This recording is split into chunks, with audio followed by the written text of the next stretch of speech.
Bueno, buenas tardes a todos.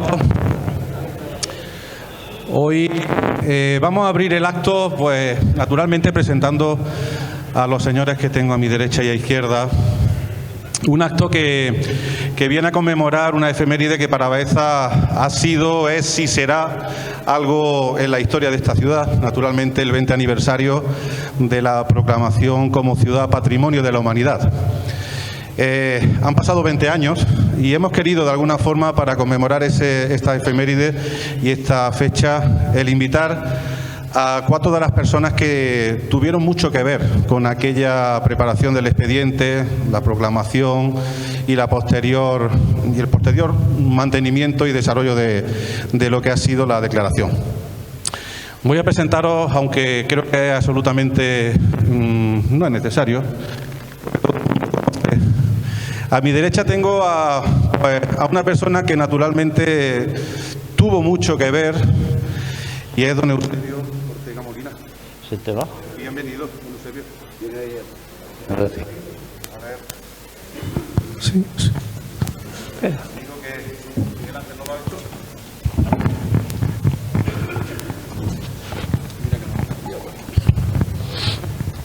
Decía que Eusebio Ortega Molina, don Eusebio, como me gusta a mí decirle. Eusebio.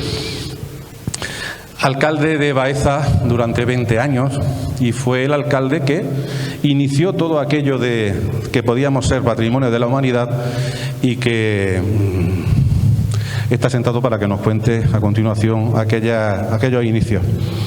A mi izquierda tengo a Javier Calvente, también alcalde de Baeza, que fue el alcalde que recibió de manos de don Eusebio esa declaración. Fue concedida en el año 2003 y Javier Calvente entró como alcalde y también creo que nos contará algunas de los detalles que supuso aquel dar el testigo a la nueva corporación que entró. A la izquierda de Javier, el hoy cronista de la ciudad de Baeza, José Luis Chicharro. Siempre un placer escuchar tu experiencia y hoy estoy seguro que nos va a sorprender con cómo se gestó aquello y cómo preparasteis aquel expediente tan importante. Y en el otro extremo, alguien que no podía faltar en esta mesa y que también en aquel momento, como director de la escuela taller, Jesús María Martín Clavo, conocido en Baeza absolutamente por todos y que mucho tuvo que ver también. Si les parece, vamos a empezar la tarde y la mesa coloquio con unas imágenes que a muchos de ustedes seguramente les van a sorprender y nos vamos a ir precisamente al 3 de julio del año 2003. Venga, Miguel Ángel.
Vamos a empezar la mesa con una pregunta muy sencilla que quiero lanzar.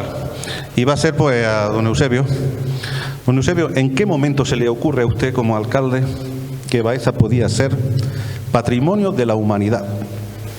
Bueno, antes que nada, yo nunca iba a creer que en una reunión tan importante como esta, de una efeméride excelente, de las más importantes de nuestra ciudad y la ciudad hermana, estuviera yo situado a tu derecha y don Javier a mi izquierda. Y yo cuando vi esto digo, ha empezado a regular. Pero bueno, vamos a ver.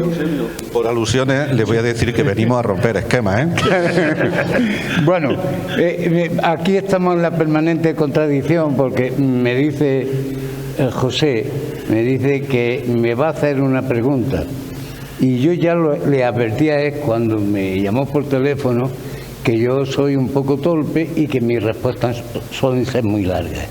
Entonces yo pido clemencia en esta tarde tan fresquita por si me paso, como ya me han invitado este año y yo ya estoy súper jubilado, por si fuera la penúltima vez, pues me perdonáis si me excedo un poco. Y antes que nada agradecer a Pedro Cabrera, alcalde de Baeza, a José Jiménez, la gentileza que han tenido de invitar a mi persona, que siempre se agradece que en actos claves pues que se acuerden de uno, ¿verdad? Quiero también saludar a los amigos que me acompañan, a Jesús, ya hijo adoptivo de Baeza, a Javier Calvente, a José Luis Chicharro, pues que para hablar un poco sobre Baeza. También quiero hacerlo con la que hasta hace unos días era mi alcaldesa, que ahora no lo es oficialmente, pero es mi amiga, a Lola, a los miembros de las corporaciones, su totalidad de este año y otro u otras que he visto en otras épocas anteriores. Y por supuesto a todas las personas que han tenido el coraje de venir, como ya decía, en una tarde especialmente calurosa, a escuchar a unos paisanos, unos compañeros que en un momento ocupamos un puesto, pues que hablemos de las cosas que fuimos testigos. Efectivamente, soy superviviente de aquello que se llamó los ayuntamientos democráticos. En la primavera de los ayuntamientos democráticos, año 1979, multitud de hombres y mujeres llenaron los ayuntamientos democráticamente elegidos porque querían ayudar y a despertar en la medida que fuese el largo letargo de pueblos y ciudades de España. Eso era como norma general, pero estamos en Baeza y yo quiero hablar de Baeza. El primer tercio del siglo XXI no fue fácil para nuestra ciudad y concretamente porque es obligado una persona que por su ética, su estética, por su ciudadanía y por un montón de cosas, y un gran poeta, don Antonio Machado, que estuvo en Baeza de 1912 a 1919, como es sabido por las personas que les guste la poesía de Antonio Machado.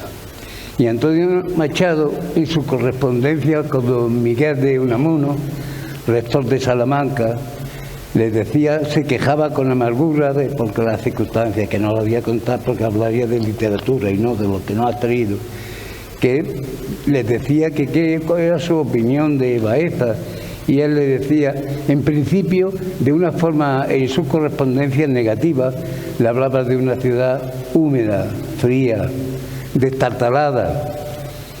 Pero ya después, como estuvo 7 años, ya cuando pasaban los años ya fue cambiando de opinión y ya le dice que es una ciudad de un gran potencial histórico y de un medio ambiente excepcional, que después le dimos en llamar un mar de olivos.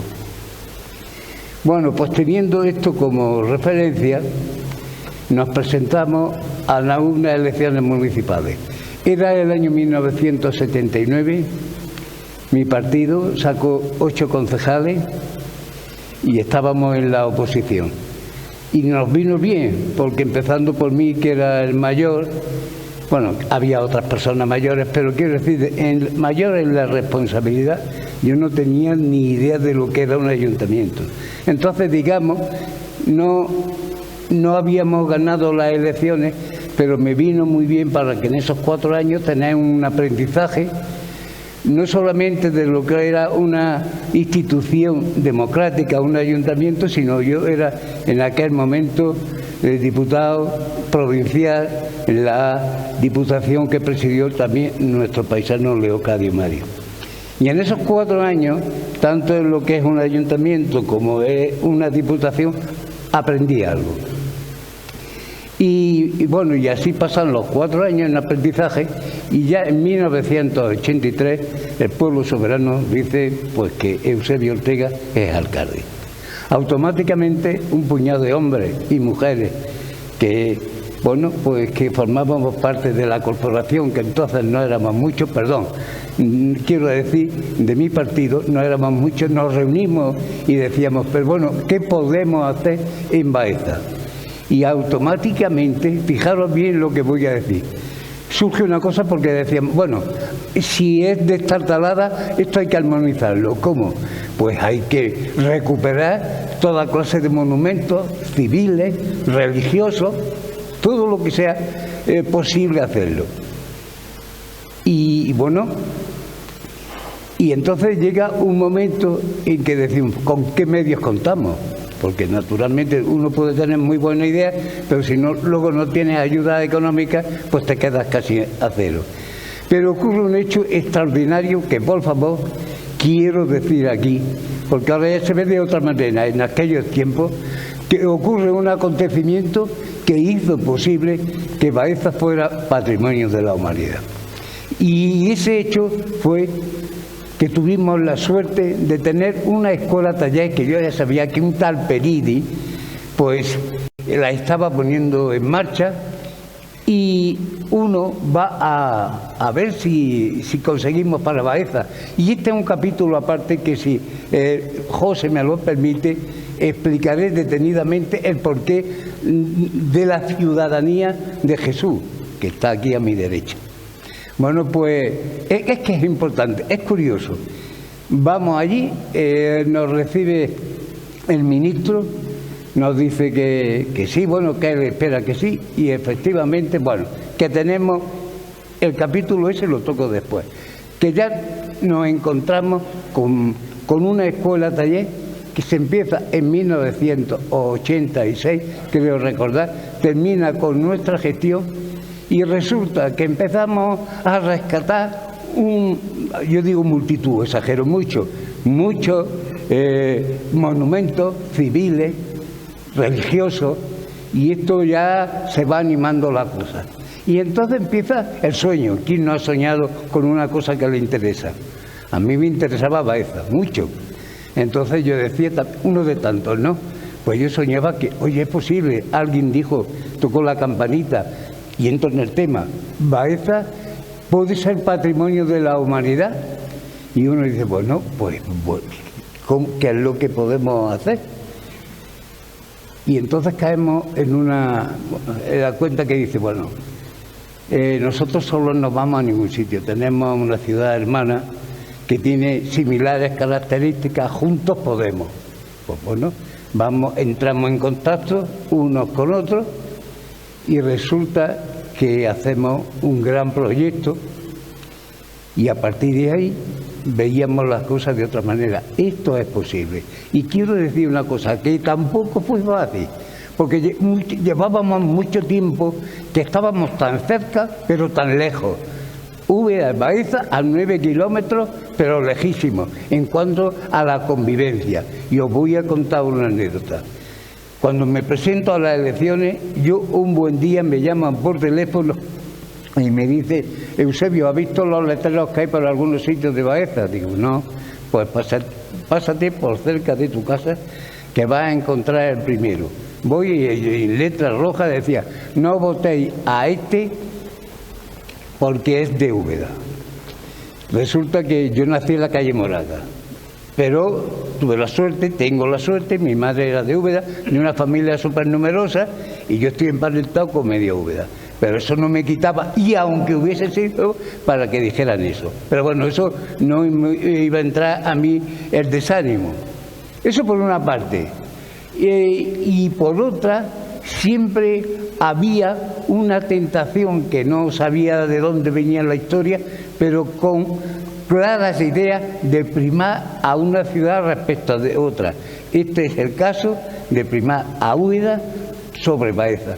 Pero no lo pudieron conseguir porque nos opusimos tenazmente. Y en este caso la oposición fue al gobierno que yo representaba, al gobierno de Andalucía que yo representaba modestamente en Baeza. Porque se puede decir las dos ciudades esas de Extremadura que se han unido, pues en Baeza también. Eso sería imposible. Úbeda tiene su historia fantástica, pero la nuestra también la tenemos, y la identidad de las dos ciudades tenía que ser respetada. Así se hizo, y a partir de ahí, bueno, vamos a buscar y los fondos. Y ya me voy entonando para terminar dentro de un momento. ¿Hace falta dinero? Pues venga, vamos a buscarlo. Y cuando logramos que la Junta de Andalucía nos dé una subvención importante, lo primero que hacemos, tanto ya hermanados, pues nos llevábamos muy bien, y la verdad es que sí, sin pitorreo de ninguna clase. ¿A quién se lo encargamos? Pues escuchamos del tema. Y entonces lo hicimos con Pedro Galera Andreu, sin entrar en estos temas, que para eso está a lo mejor Chicharro, Jesús, yo en la parte técnica. El caso es que el tema no salió. No salió, pero no cerraron la puerta. Y se producen otros acontecimientos que a continuación son importantes. Uno, importantísimo. Y esto sí es verdad que no me lo pisa nadie. Yo era y sigo siendo una persona inquieta. Como sabía que había un ministro español, que era el presidente de la UNESCO, Federico Mayor Zaragoza, yo le escribo una carta, pues me dijo su secretaria que le escribiera pidiendo una reunión. Lo hago partícipe a José Pérez Padilla, alcalde de Úbeda. Y nos dijeron, tal día os espero en París. Cuando se entera, y es lógico, la política es así, cuando se entera en la Junta de Andalucía, y nosotros encantados, cuanto más estuvieran sumados al tema, mucho mejor. En el momento que se entera la Junta de Andalucía, Juan José Suárez Jabón dice que él nos acompaña, el presidente de la Diputación, Cristóbal López Carvajal, dice que nos acompaña, y los alcaldes de Úbeda y Baeza. En la antesala también dice, ¿quién va a ser el portavoz de esta reunión? Y dijeron, Eusebio. Pues Eusebio. Yo le explico de qué va la cosa. Y no estuvimos mucho rato. Nos abren la puerta a poder marchar. Y yo aquello no lo veía claro. Yo le cedí el paso al resto de mis compañeros que me acompañaban, y yo me quedé así, y recuerdo que me cogió así la mano del hombro. Yo no había hablado nunca con él. Me echa la mano en el hombro y me dice, Eusebio, te veo muy serio. Digo, sí, la verdad es que nos ha atendido muy bien, pero no veo yo salida. Y me dice, mira, no te puedo prometer nada importante, pero sí te digo una cosa, que tendrás noticias mías muy pronto. Cumplió. A partir de ahí manda a técnicos importantes, François Descamps, que hizo un informe muy bueno. Después vino Didier Repelán, que también eso fue definitivo. Hacemos multitud de cosas, los chiquillos en la escuela, cadenas humanas, consejos, proyectos de todo tipo, un hermanamiento de las dos ciudades, porque en el 1399 habíamos estado hermanados, y resultaba que había que ratificar ese hermanamiento. Bueno, y una serie de cosas y termino de verdad.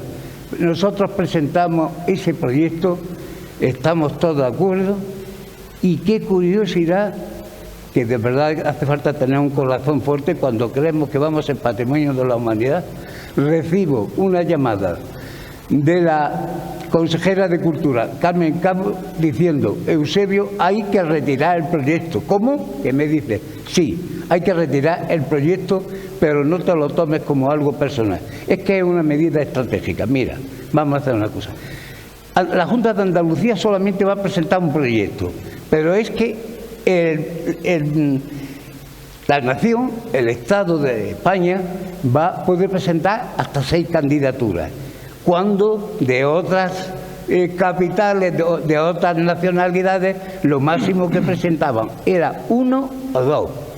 Y dice: y en este tema nos van a hacer paripé y no nos van a dar patrimonio de la humanidad. ¿Qué hacemos? Retirarlo. Segundo, yo me comprometo a que el Gobierno de Andalucía reafirme su posición de V de Baeza, patrimonio de la humanidad, y tendremos reuniones con el Gobierno de la Nación para que estén de acuerdo con este tema. Efectivamente, hablan con el Gobierno de la Nación, al final dijeron que sí, y en esa reunión, que primero iba a ser en Pekín, pero posteriormente ya fue en París, allí fue cuando se dijo por 17 comunidades autónomas que sí, que estaban de acuerdo, y luego ya queda el acto entrañable de lo que fue la nominación, pero eso lo dejo para otra intervención. Pido disculpas y paso la palabra.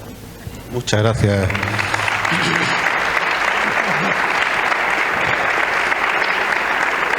Jesús, cuéntanos, Jesús, cómo recibís desde la alcaldía y de las personas que gestionan todo el encargo de empezar a prepararlo todo, de decir: señores, podemos ser patrimonio, y los técnicos con la escuela taller poneros a trabajar.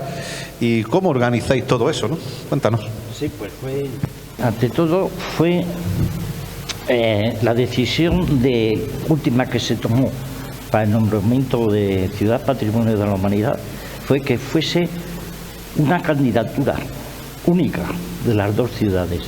Eso lo hacía singular, porque, como ha comentado usted antes, cascos históricos por sí solos, como Salamanca, Santiago, pues son bastante más potentes.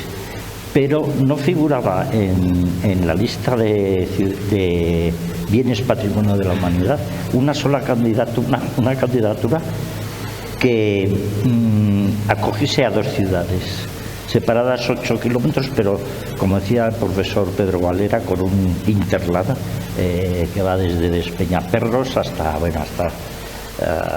Sierra Morena hasta Sierra Mágina, ¿no? Entonces, ya de primera se planteaba que había que hacer una candidatura, un documento que estuviese hecho por las dos ciudades, con técnicos de las dos ciudades y con un único equipo.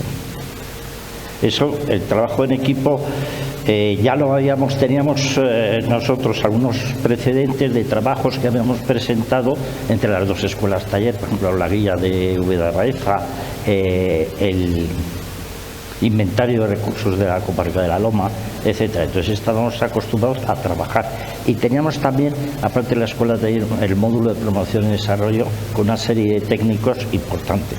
Entonces, en colaboración y sobre todo bajo la coordinación de Rufina Fernández, que fue la autora y a la que le encargaron la ejecución del documento, pues empezamos a rehacer y completar, por ejemplo, toda la documentación que teníamos, ya sea histórica, que era bastante amplia, y con nuestros técnicos de Úbeda y Baeza, y luego una recopilación y un levantamiento de planos de los principales edificios. De hecho, el profesor Galera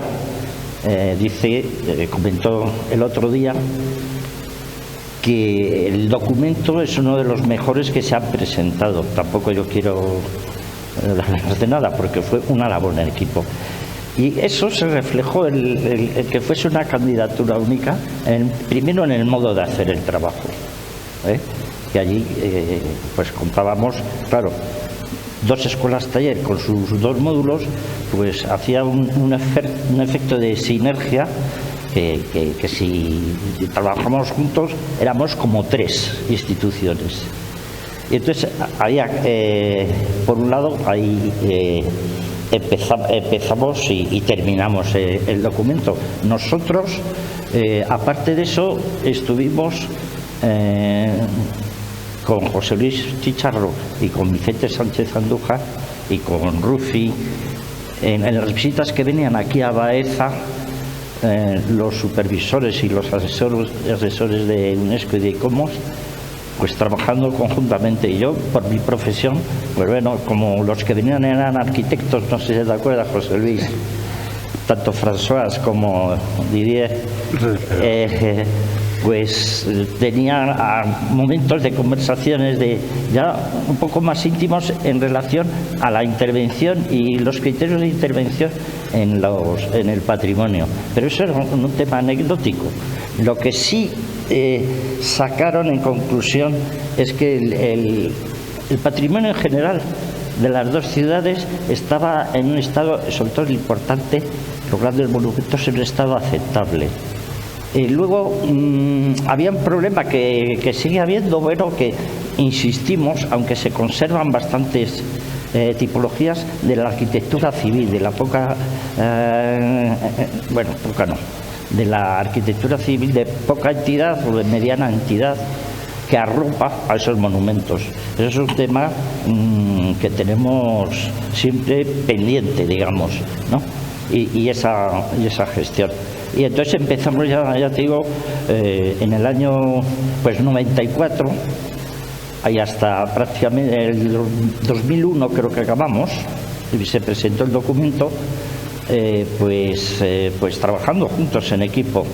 Después, como anécdota, desde la escuela taller, uno de los valores que se ponen en el documento pues son la irradiación que tanto el modo de hacer arquitectura como de trabajar en los oficios que hay en España, como se irradia a toda Sudamérica. Nosotros, por suerte y casualidades de la vida, desde la escuela taller hemos ayudado a montar un par de escuelas taller en Sudamérica. Pues una precisamente fue en Puebla, en que tiene una catedral que es una catedral que es un ejemplo de arquitectura vanderbilda, pero calcado, o sea que es una maravilla. Y curiosamente, pues se volvió a transmitir otra vez, digamos, los conocimientos de los oficios, montando escuelas talleras allí. De alguna manera ese valor que había desde hace 3 o 4 siglos se seguía manteniendo, ese intercambio de conocimientos. Y luego era curioso porque si aquí la arquitectura del Renacimiento, la arquitectura ya incluso posterior, recoge un poco otras culturas. Hay un mestizaje, por ejemplo, aquí la arquitectura del Renacimiento se combina o se completa con elementos que son casi musulmanes, como la arquitectura de la carpintería mudéjar. Pues nosotros, ese mestizaje en esa época se llevaba también a Sudamérica. Entonces se ven en México, yo por ejemplo, iglesias con una arquitectura y con unas techumbres totalmente de una herencia musulmana. Eran temas curiosos. Y entonces, de alguna manera, repetimos ese proceso allí y a la vez aquí estábamos realizando el documento para la presentación de Patrimonio de la Humanidad. Y eso fue todo. Muy interesante, Jesús. Fantástico relato. Y José Luis, cuéntanos cómo fue la primera visita de aquellos señores franceses que vinieron y que me imagino que entraría un poco de nerviosismo a todo el equipo que trabajaba aquí y como diciendo, vamos a ver si hemos entendido el concepto, ¿no? Porque me imagino que hubo que entender una forma de interpretar el patrimonio, una forma de interpretar cómo plasmarlo en un papel y que fuera en la línea que se pretendía por parte de la UNESCO, ¿no? Claro. Bueno, buenas tardes, no sé si se me oye bien. Para mí es una satisfacción, una alegría estar esta tarde y con estos compañeros de Mesa Redonda que tanto aportaron para la consecución de ese gran logro colectivo que ha sido la declaración de Úbeda y Baeza Patrimonio de la Humanidad.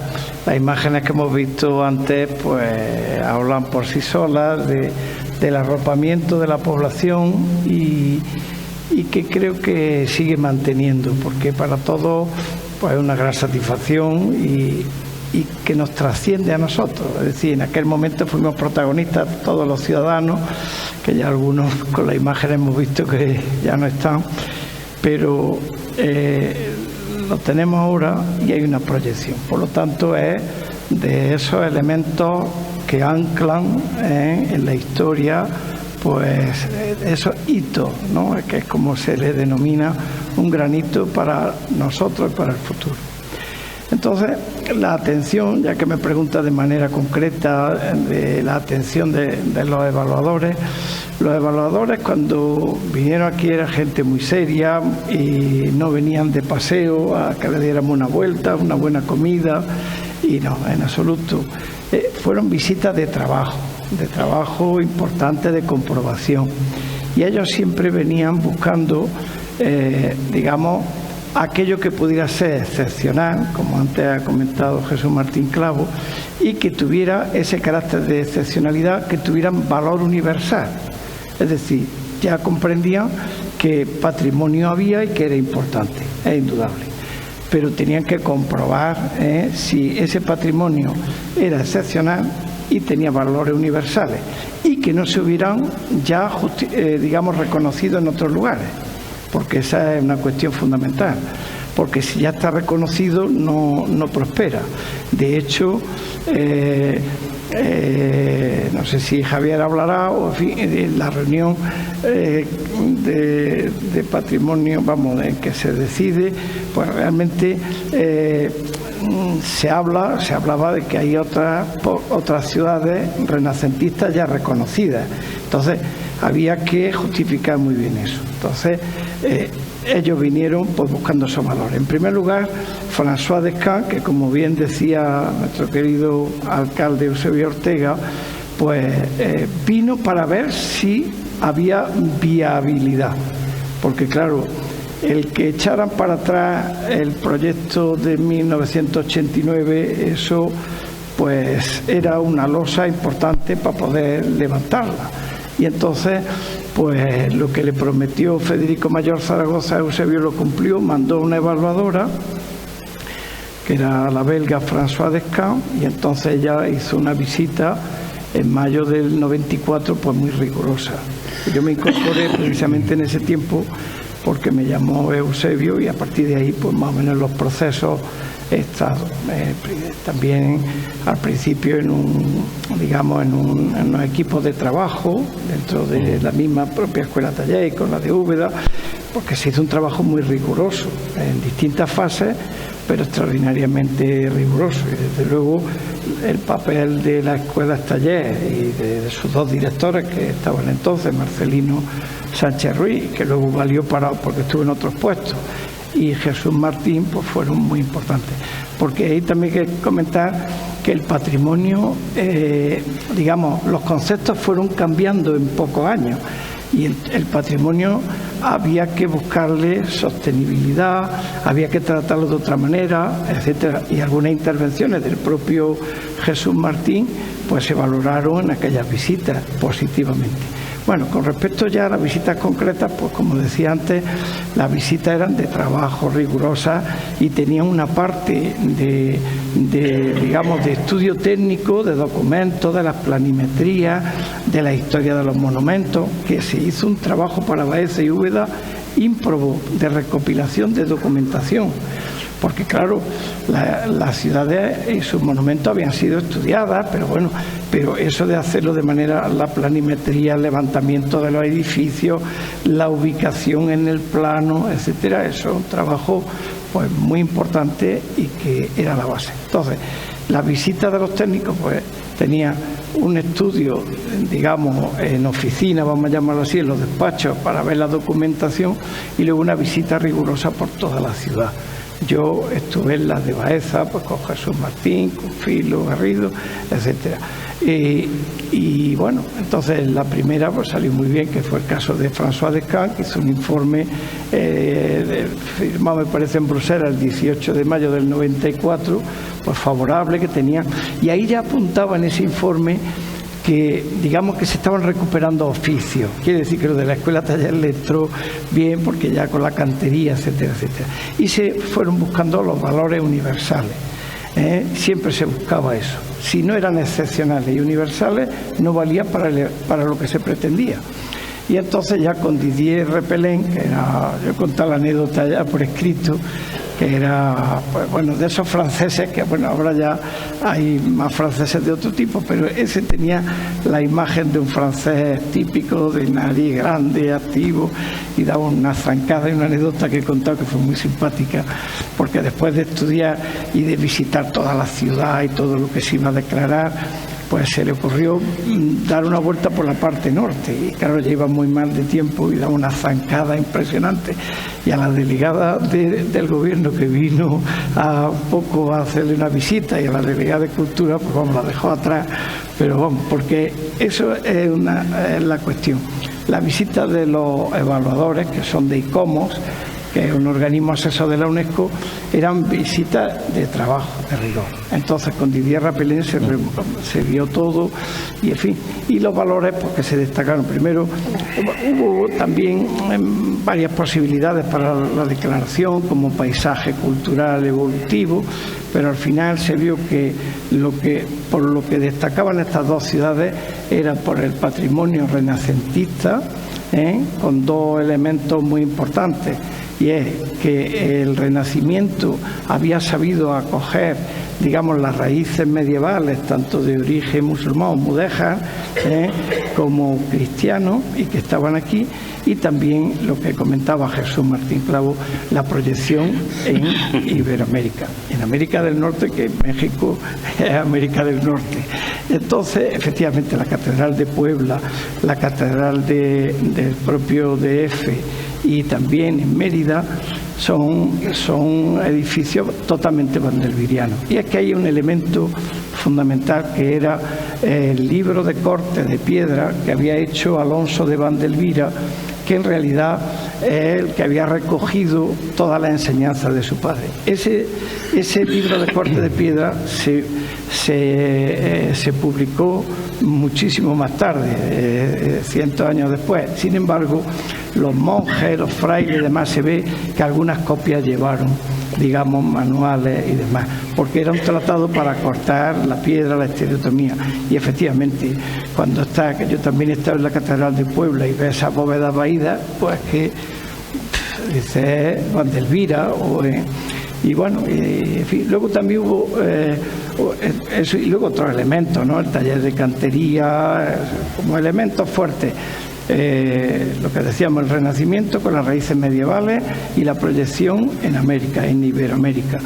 Y también taller de cantería universal, porque ya desde antiguo realmente Baeza tenía unos trabajadores de la piedra magníficos. Ahora que se ha restaurado la fachada de las casas consistoriales altas, el otro día lo hablaba con Jesús, verdaderamente ahora se ve, pues tenían unos morteros de cal entre sillar y sillar, y se ve los cortes maravillosos, una estereotomía, y eso es de los edificios más antiguos, no digamos ya el Palacio de Jabalquinto, que anterior.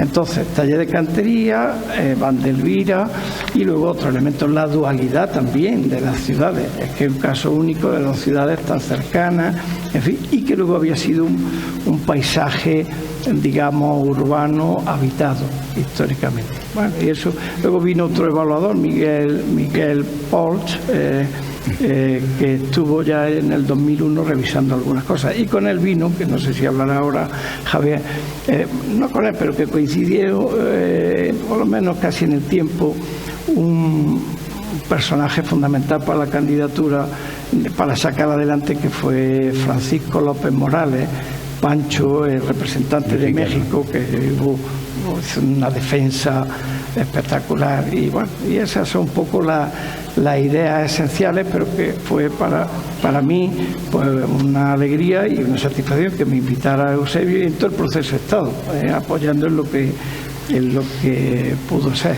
por la alegría que nos llevamos todos del 3 de julio de hace 20 años. Escuchando a uno y a otro, sin duda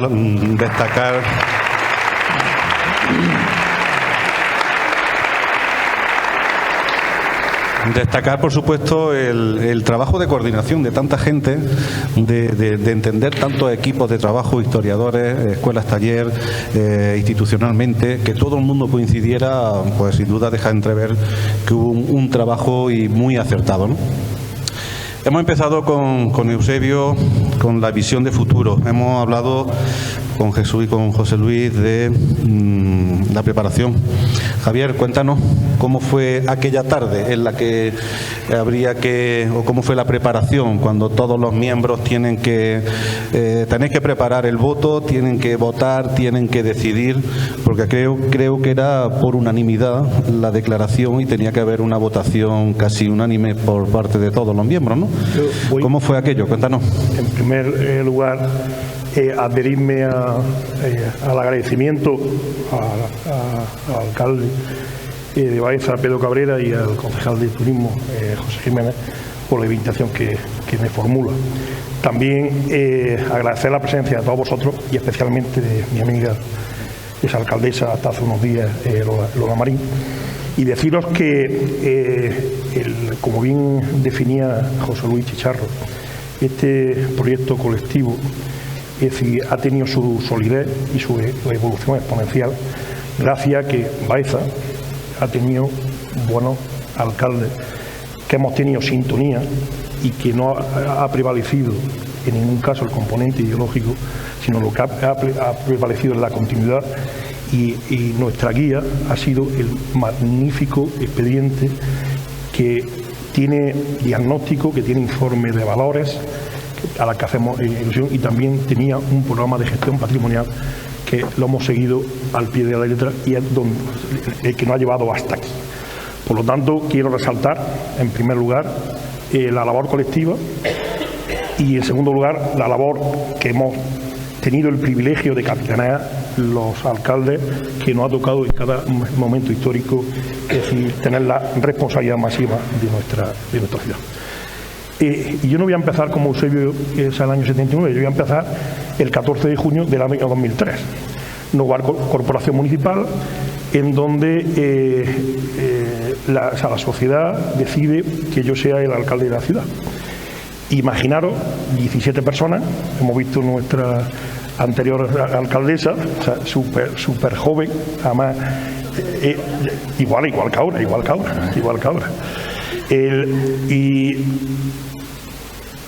ganamos las elecciones con minoría, o sea, mayoría minoritaria, 8 concejales de 17, pero daba la casualidad que de los 8 concejales ninguno teníamos, como el año 79 ha definido Eusebio, ninguna experiencia política.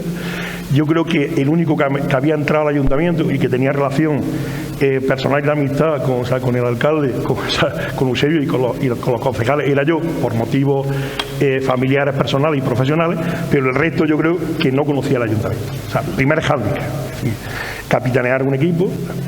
Inicialmente, como bien ha comentado Eusebio, segunda anécdota, el Comité de Patrimonio Mundial iba a ser en noviembre, iba a ser en Pekín, pero se decreta la gripe aviar y resulta que todo se acelera y en días, otra anécdota que Filo me dice, alcalde, tú es que estás muy tranquilo. Porque han adelantado al 3 de julio y nos tenemos que poner esa en marcha. Y me acuerdo que llamé en aquel momento a la ministra de Educación, Cultura y Deporte, que era Pilar del Castillo, a una persona que ha sido vital, y aprovecho que está el alcalde de la Corporación Municipal. Baeza y Úbeda tienen, después de 20 años, 2 deudas pendientes, que algo tendréis que hacer, tú como alcalde Pedro y Toni Olivares como alcaldesa de Úbeda, no solo de agradecimiento, de recuerdo, sino algo tendremos que hacer después de 20 años en favor de la figura de Luis Lafuente Batanero, su director general del Ministerio de Cultura y Patrimonio Histórico Artístico, y de Francisco López Morales, Pancho López, o sea, que fueron los artífices, y ahora lo vamos a contar porque Eusebio y yo estuvimos presentes, los artífices, aparte del magnífico trabajo, expediente, etcétera, pero luego hay una intríngulis, o sea, la UNESCO, o sea, es decir, es una estructura que vamos a comentar, y creo que estamos en deuda, y José Luis, Eusebio y Jesús lo corroborarán, estamos en deuda con ellos. Por lo tanto, ha llegado el momento, después de 20 años, de hacerle, o sea, un reconocimiento, o sea, que el ayuntamiento tiene, o sea, tiene un reglamento, o sea, aprobado de distinciones y honores, y algo tenéis que pensar la corporación municipal. En este caso, o sea, tenéis fundamentos, o sea, luego por el conocimiento que tiene desde el año 2003, que ha formado parte de la corporación municipal, y tú, Pedro, también, porque la otra anécdota es que el actual alcalde fue el primer concejal de turismo, y yo, o sea, siempre he dicho, no solo de turismo, comercio y medio ambiente, sino también el primer concejal de patrimonio de la humanidad, porque fue el concejal encargado responsable de las materias que afectaban, en este caso, a la nominación. ¿Qué es lo que yo hice? Primera decisión que con el tiempo fue acertada. Yo no podía desaprovechar a la persona de Eusebio Ortega, que había sido alcalde durante 20 años, es decir, una generación, una o dos generaciones de baezanos, que era el que había formado el expediente del año 89, y a diferencia del alcalde de Úbeda, inmediatamente lo llamé, él se puso a mi disposición y hicimos el viaje a París juntos. A partir de ahí, es decir, hicimos el viaje 4 personas, que fue Eusebio Ortega, Juan como exalcalde, Juan Pizarro como alcalde de Úbeda, un servidor, y Manolo Expósito, el actual director de multimedia GNS. Llegamos a París, nos recibió el embajador, Francisco Villar, y el representante de la UNESCO, que era, quiero recordar, Roberto Rodríguez Ponga. Y la verdad es que nos pusieron un cuerpo regular, porque las noticias que nos transmitían no eran las más idóneas, porque planteaban problemas de cara a la nominación de Baeza y Úbeda como patrimonio de la humanidad. Otra anécdota es que estando ya, y voy abreviando, estando ya en la reunión del Comité de Patrimonio Mundial, un miembro de ICOMOS, que era, digamos, la UNESCO, como todas las instituciones europeas, funcionan con organizaciones no gubernamentales. Yo diría, o sea, que hasta me atrevería a decir lobbies, es decir, grupos de presión. Si todos los informes previos, tú puedes preparar un gran expediente, pero todos los informes previos, si no van con el beneplácito de ICOMOS, si hay un informe negativo, están muertos. En la UNESCO están muertos. Por lo tanto, había que tener el beneplácito de ICOMOS. Entonces, hubo un ponente, me acuerdo, finlandés, Eusebio se acordará, que hablaba mal español, defendió muy mal, o sea, el expediente de Úbeda y de Baeza. Con buena voluntad. Con buena voluntad, pero lo defendió mal. Yo creo que desde el desconocimiento, porque me da la sensación de que pusieron a un ponente que desconocía no solo el expediente, sino que no había estado nunca en la ciudad de Baeza y Úbeda. Y claro, difícilmente puede defender a alguien algo si, o sea, desde el desconocimiento. Claro, ya nos pusimos a inquietar. ¿Cuáles fueron las razones? Yo recuerdo que nos fuimos varios días antes, y Eusebio no se acordará, pero yo sí me acuerdo. ¿Vosotros sabéis lo que dormimos en 3 días? 0. Porque ante la tesitura de que podíamos no ser nominados Patrimonio de la Humanidad, Eusebio, Juan Pizarro y yo, con Julián Martínez, que era el director general de Bienes Culturales de la Junta de Andalucía, Luis Lafuente y otros, detectamos y marcamos una estrategia. La estrategia es que detectamos que tanto Reino Unido como Líbano y Omán iban a plantear una beligerancia la no declaración como patrimonio material de Úbeda y Baeza, porque el argumento que ellos esgrimían era, y lo ha dicho Jesús Martín Clau, como que hay conjuntos históricos, conjuntos renacentistas de la entidad, como ha dicho Jesús, de Salamanca y Santiago de Compostela, y que era Úbeda y Baeza.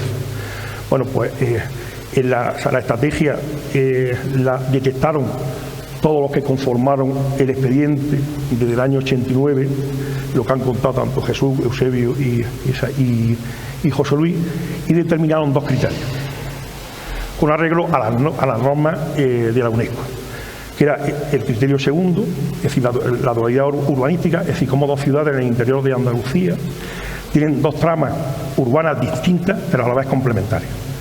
Una que se desarrolla, Úbeda, por el poder público y civil, representado por el secretario de Estado del emperador Carlos VI Rey, Carlos I de España y V de Alemania, y Baeza, la trama urbana se desarrolla a través de un poder religioso y de un poder educativo que estaba representado por la Universidad de Baeza.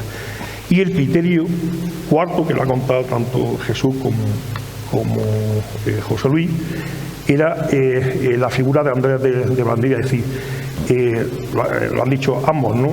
El tratado de Contrapiedra de Alonso de Vandervilla, la estereotomía, la bóveda bahía, así como las formas artísticas, como los maestros canteros, herreros, carpinteros, etcétera, extrapolan al Nuevo Mundo, y lo han dicho ellos, no solo la Catedral de México, de Puebla, de Mérida, sino la de Lima y la de Cuzco, y otras más, Osaka, a lo largo del continente americano, tienen las mismas formas vanderbillanas, como si estuviera enfrente de la Catedral de Baeza o como si estuviera en la Catedral de Jaén.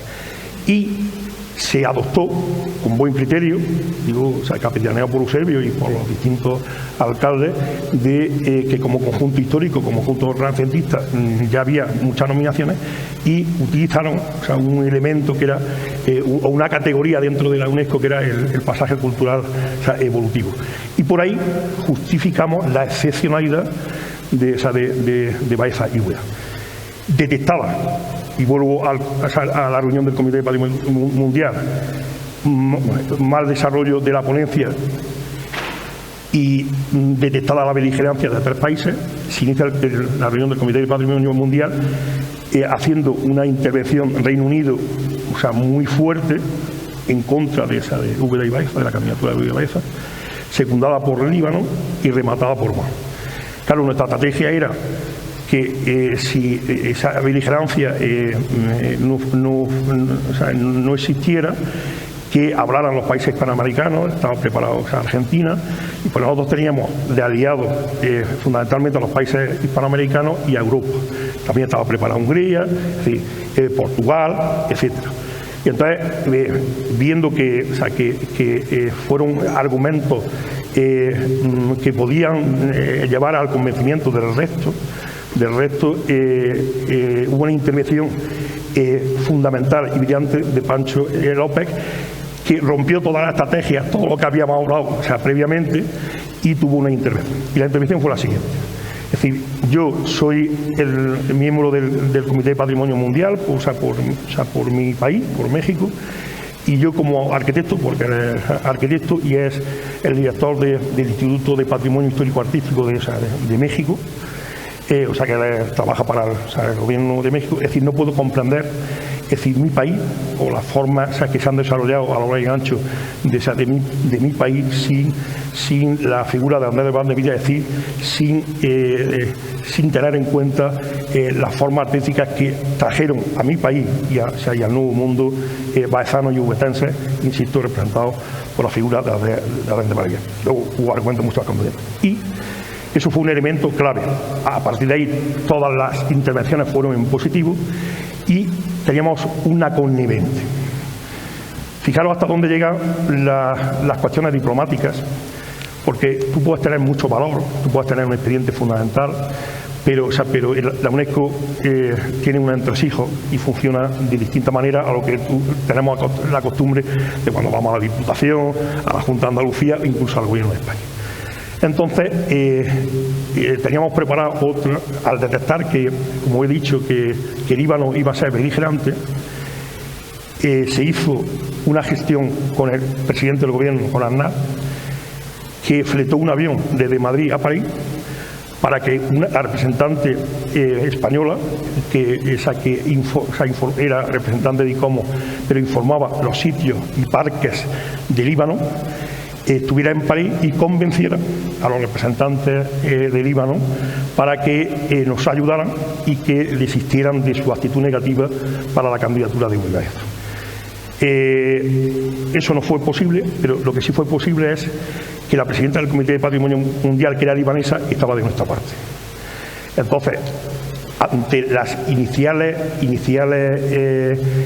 planteamientos negativos, fueron todos positivos, y entonces ella preguntó, porque había una predisposición de la propia presidenta a favor de la nominación de Baeza Illa. Entonces ella le preguntó: señor representante del Reino Unido, de Líbano y de Omán, ¿ustedes se van a oponer a la unanimidad del planteamiento de todos los países que acabamos de escuchar? Yo creo que, además, recuerdo a Eusebio... 176 países a favor. 176, es decir, representados en 21.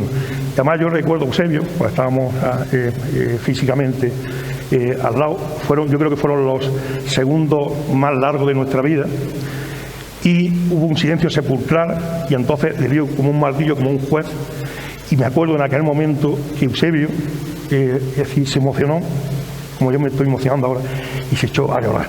Como lo hemos conseguido, es decir, ha sido un trabajo arduo de muchos años, y al final Baeza Úbeda.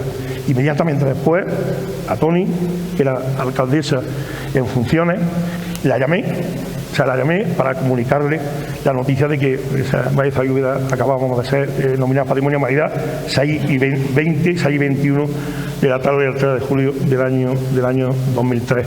Y por tanto, es decir, la siguiente anécdota es que estuvimos sin dormir, porque después hubo celebración con todos los países, además me acuerdo, con todos los países que nos habían apoyado. Imaginaros, 176 países apoyando a la nominación de Baeza. Javier, aquel día no hubo nadie para dar un aplauso allí generalizado, pero hoy sí estáis aquí. Vamos a dar un aplauso, hombre. Lo merece. Eusebio, veía que estaba apuntando cosas. Sí, estamos en una... Te ruego brevedad, que nos queda ya poquito tiempo, y quiero que hagáis cada uno de vosotros después. Estamos en un ambiente distendido, y entonces yo te voy a contestar cariñosamente, porque lo estuvimos celebrando. Yo recuerdo una cosa que te dije: este viaje tan largo hace falta por lo menos champán, que estamos en París, y no hubo champán, eso lo tengo yo. Es verdad. No hubo champán, pero bueno, es broma. Estoy de acuerdo en un alto porcentaje de cosas, porque así pasaron.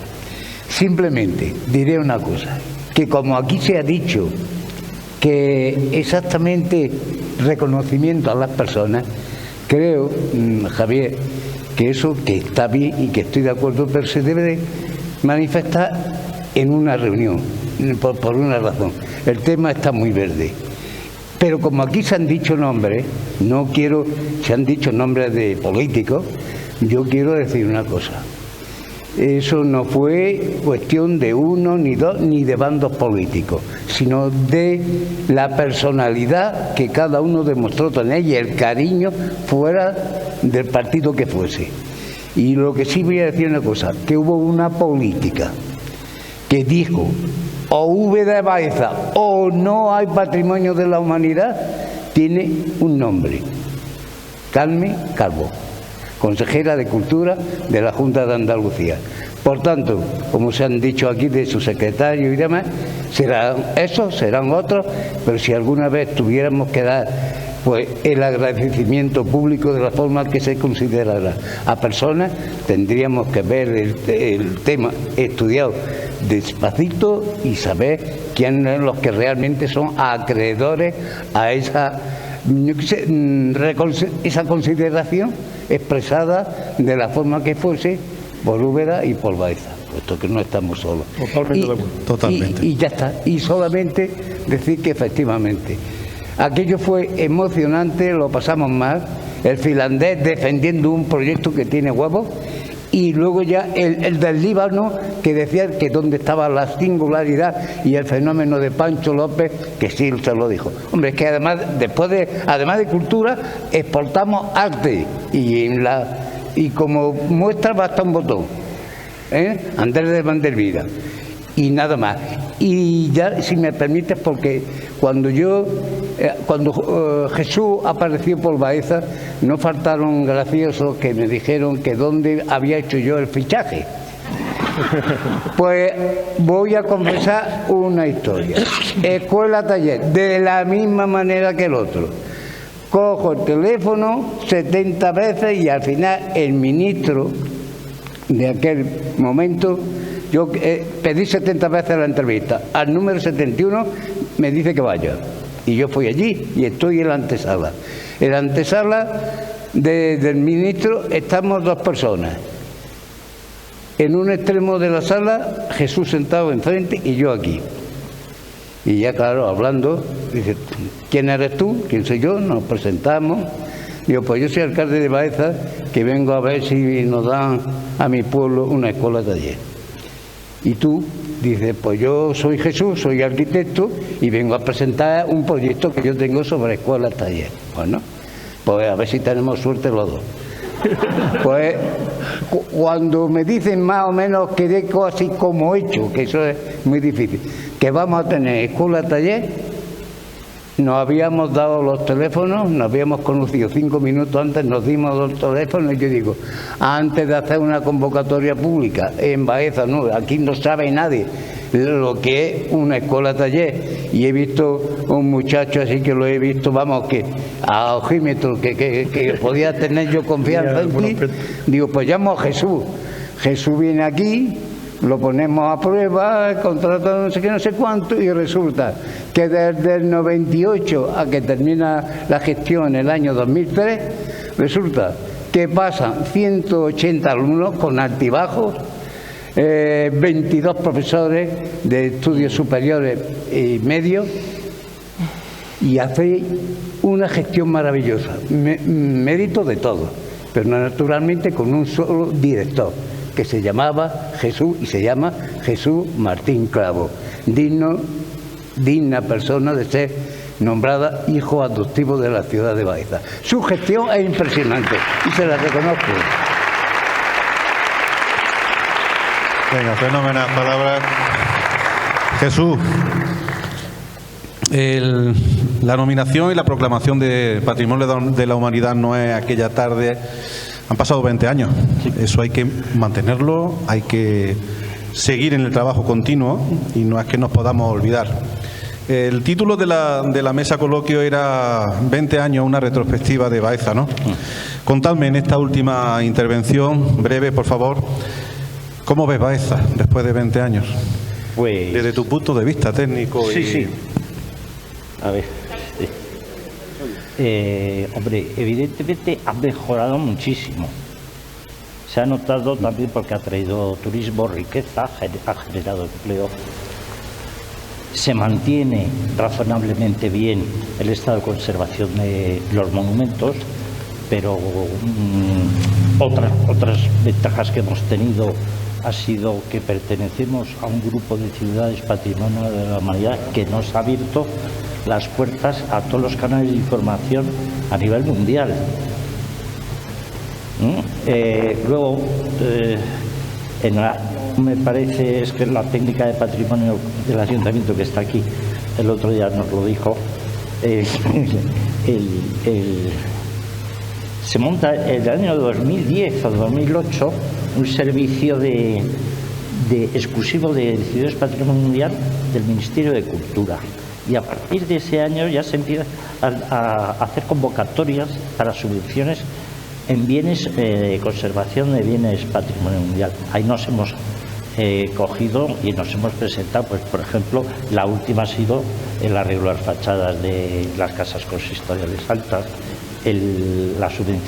otra subvención para Fuente de Santa María, para restaurar los vítores que hay en las fachadas de la zona de patrimonio mundial, etcétera, y alguna más, hay 4 o 5. Hombre, yo sé que hay todavía temas para gestionar, ¿no? Y temas pendientes, y no va a ser todo lo que yo creo que tengo razón, pero bueno, en ese sentido me preocupa que el casco histórico esté habitado, que no sea un parque temático. Una ciudad es una ciudad cuando está habitada, si no, no es ciudad. Y me preocupa la gestión de ese patrimonio de arquitectura doméstica, que de alguna manera tiene que estar en conjunción con la conservación y la protección de los monumentos, pero también de ir hacia un desarrollo sostenible en ese tipo de arquitectura, porque te va a influir en los turistas, por ejemplo, cuando van a una ciudad les gusta y sienten que sea una ciudad, que haya habitantes, no que sea un parque temático. Está claro. Y luego otro tema sería, pues, ya por ponerlo, que yo veo que tenemos pendientes son los accesos, como ya se han repetido en muchos sitios. Úbeda tiene problemas de embellecimiento, de acondicionamiento de accesos. Entonces es una presentación, una tarjeta de presentación de la ciudad que es muy importante, porque de hecho, por ejemplo, nos contaban que cuando iba con François Descamps a Úbeda con Didier Repelén, pues les metían por la zona de la Plaza de Toros el perímetro de las murallas para salir a la Plaza Vázquez de Molina, porque si entras desde la carretera nacional, la N32 me parece que es, pues el panorama, el paisaje urbano es muy fuerte. Y entonces, bueno, pues algunos temas, pero la realidad es que la ciudad pues está muy bien conservada, razonablemente bien conservada. Tenemos que hacer los cascos antiguos más habitables, sosteniblemente, naturalmente, porque la tendencia de las ciudades es a la expansión en los extrarradios, claro, y vamos dejando los centros históricos un poco apartados de la vida y precisamente no es lo que le gusta a nuestros visitantes. Hay que dar de toda clase de facilidades, desde el tipo económico, legal. Hay trabajo para otros 20 años, ¿verdad? ¿Hay trabajo para otros 20 años? Sí. José Luis, cuéntanos, ¿cómo ves Baeza 20 años después? Hombre, indudablemente la veo mucho mejor, en el sentido de que desde la declaración pues se han conseguido pues muchos proyectos para la ciudad. Te comentaba Jesús lo de los vítores, las fuentes, la recuperación de las fuentes, y luego la fuente histórica y entonces, es decir, la ciudad se le nota un cambio, pasa que vivimos en ella y va pasando y parece que no, pero cuando ves cosas y dices, madre mía, cuántas cosas se han hecho. Entonces, pues efectivamente la ciudad ha mejorado muchísimo en conservación y luego en ciertos detalles que a veces no son grandes proyectos, pero que dan una calidad. Y dice, bueno, aquí hay una persona que piensa que no ha gastado mucho dinero para esto, pero lo han hecho bien. Entonces, en ese sentido ha mejorado mucho. Es verdad lo que dice Jesús, pues que hay que establecer una estrategia pues para que no se nos despueble lo que es el ámbito de la declaración. Y, hombre, algunos pasos están dando, ¿no? Comentábamos el otro día que desde las ciudades Patrimonio de la Humanidad, ese gran organismo al que entramos siendo alcalde Leocadio María en el 2014, es fundamental porque nos ha dado una proyección extraordinaria y encima nos ha hecho pertenecer a un foro de calidad que tiene 3 grandes apartados de ciudad y patrimonio, la ciudad y el turismo, y luego la cuestión educativa, que son muy importantes.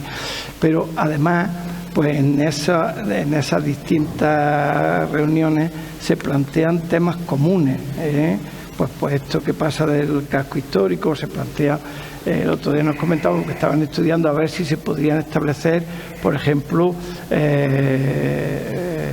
huertos solares para facilitar la energía eléctrica, digamos, económica a las propias personas que viven en el barrio histórico, pues que claro que por su propia contaminación, digamos, visual, pues no se les permite que pongan placas, y otros que estamos fuera del casco, nuestras viviendas, pues entonces se están planteando cosas. Entonces hay que ir dando pasos, y bueno, pero que yo en conjunto la veo mucho mejor, la ciudad. En la conservación se ha avanzado muchísimo. Eso es indudable. Por supuesto que todas las corporaciones que han ido pasando han ido haciendo una labor fantástica, y así debe ser, por supuesto. Que es, digamos, pues que un proceso de trabajo continuo, porque hay distintos retos, la propia sociedad, etcétera, pero poco a poco yo creo que teniendo la línea de trabajo bien, pues ir corrigiendo las cosas y mejorando. Y supongo que estaréis de acuerdo en que habrá que ser capaces de transmitir a las nuevas generaciones el amor por el patrimonio, ¿no?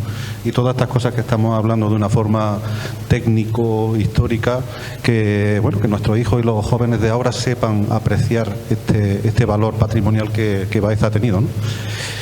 Javier, cuéntanos tú cómo ves Baeza, porque quiero que las últimas palabras sean de don Eusebio. Cuéntanos cómo ves esta Baeza 20 años después. Ha habido cambios sustanciales en todos los ámbitos sociales y económicos. En primer lugar, la conciencia colectiva, lo que tú nos acabas de criticar, ¿no? Se ha ido incrementando, y hay una implicación de toda la sociedad baezana.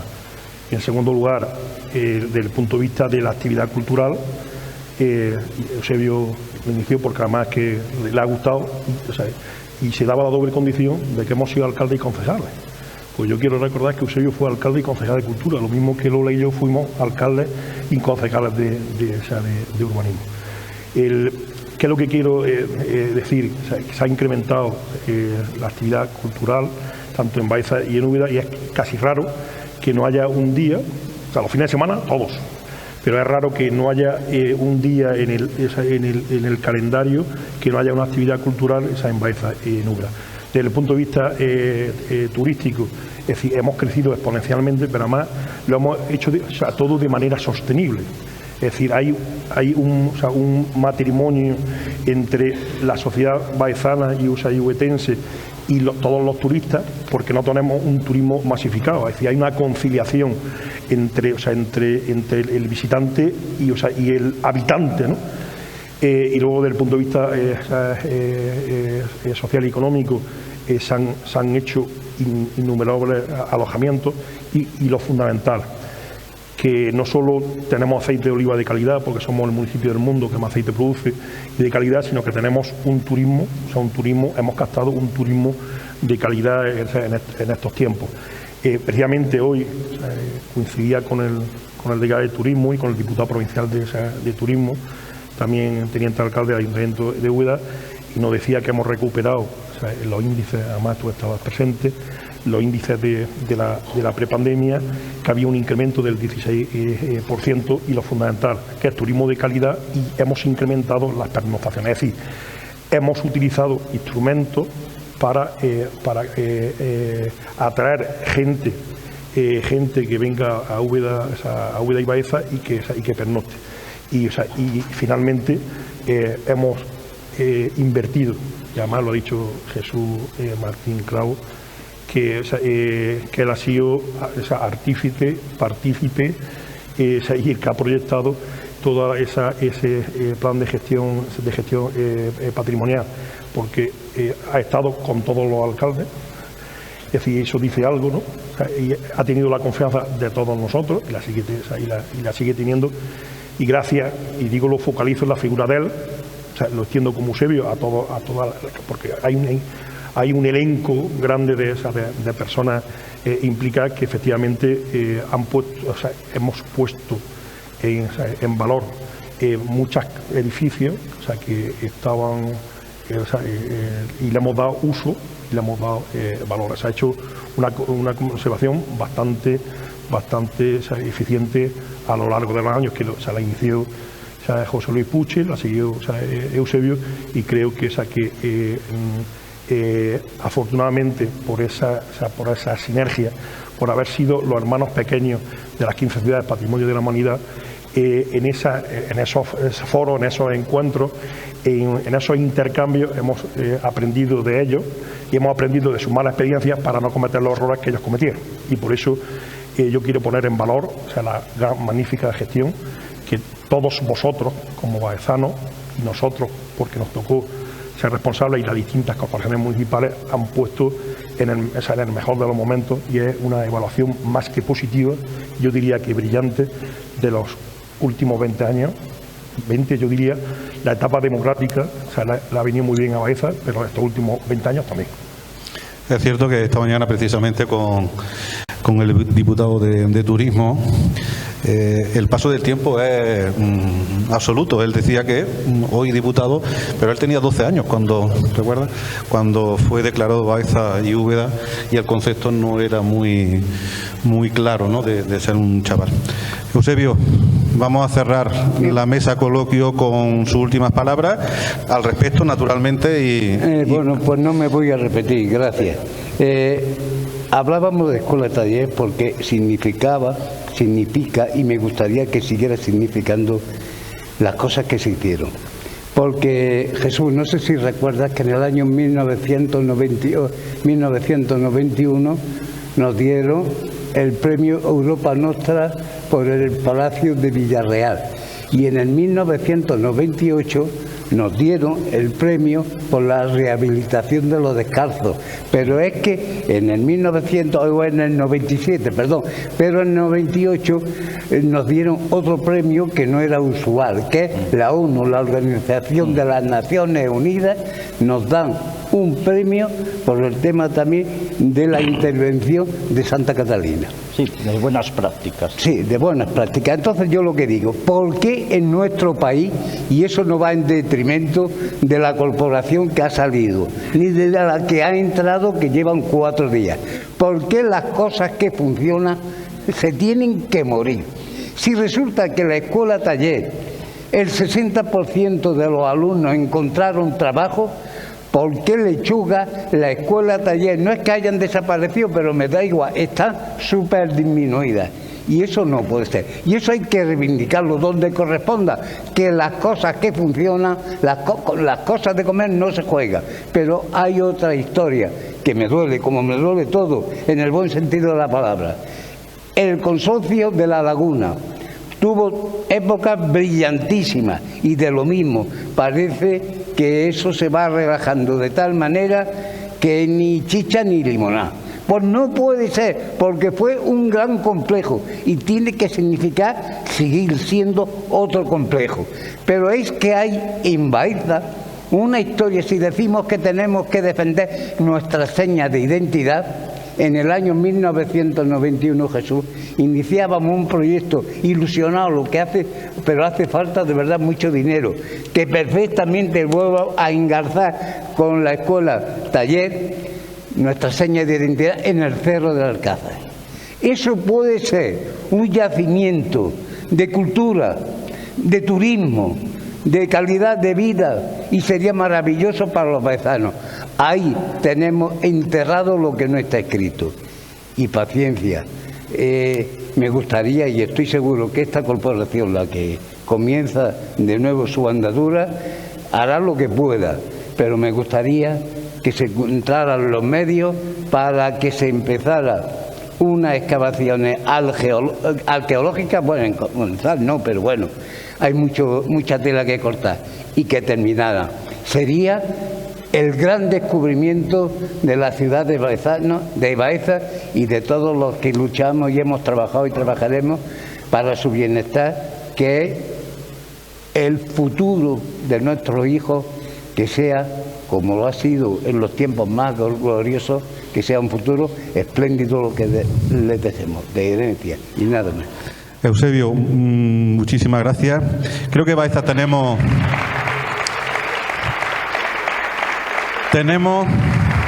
mucho trabajo que seguir haciendo. Todas las corporaciones que han llegado seguramente y han trabajado por Baeza lo han hecho con el mismo ímpetu que las que lleguen, los de ahora y los futuros. Hay tantos sitios por donde seguir haciendo de Baeza una Baeza grande que seguiremos trabajando cada uno en el lugar que nos toque. Nunca va a haber, pero hay tantas cosas que, en fin, que sigamos trabajando por ello. Muchas gracias a los 4 ponentes. Espero que para todos haya sido interesante este rato de escuchar testimonios que no queríamos que se quedaran en el tintero. Y pues nada, os pido un gran aplauso para ellos y muchísimas gracias por vuestra asistencia.